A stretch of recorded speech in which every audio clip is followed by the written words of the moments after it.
بن عياد في تنفيذ الركنية مرة أخرى. نلعب الدقيقة الخامسة مشاهدنا الأفاضل في القائمة الثانية والهدف الأول.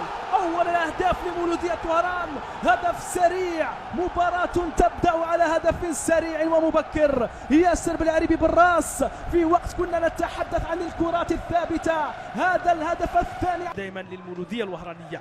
عامر بوغوطايا كرة ضائعة في وسط الميدان، انطلاقة عاصمية عن طريق بالخير، يفضل يلعبها على الجهة اليمنى بالخير مع علي رغبة. علي رغبة التسديدة والتعادل، التعادل لشباب بالوزداد.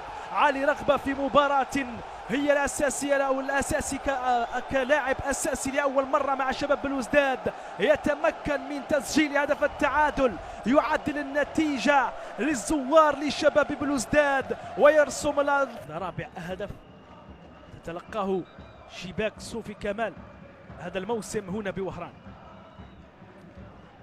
كرة لياسر بالعريبي، الانطلاقة عن طريق لصالح مولودية وهران. هنا التسجيل، هنا التسجيل، هنا يأتي الهدف الثاني لفريق مولودية وهران. سيحي يضاعف النتيجة، كرة من ياسر بالعريبي، ياسر بالعريبي يسجل الأول ويقدم الثاني. يدخل منطقة الجزاء يبحث عن الخطأ، كرة إلى ركلة الجزاء، ركلة جزاء يقول حكم المباراة مزياني، ركلة جزاء يقول حكم المباراة مزياني.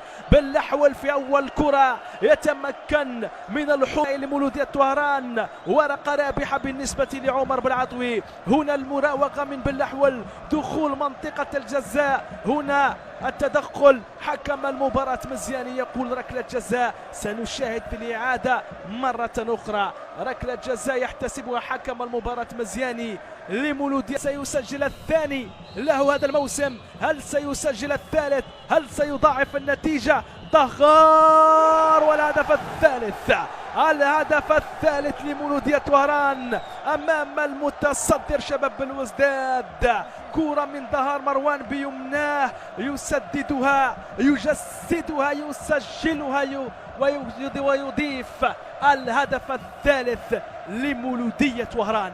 3 صارت النتيجة مقابل 1 لأبناء الحمري أمام شباب بالوزداد. هدف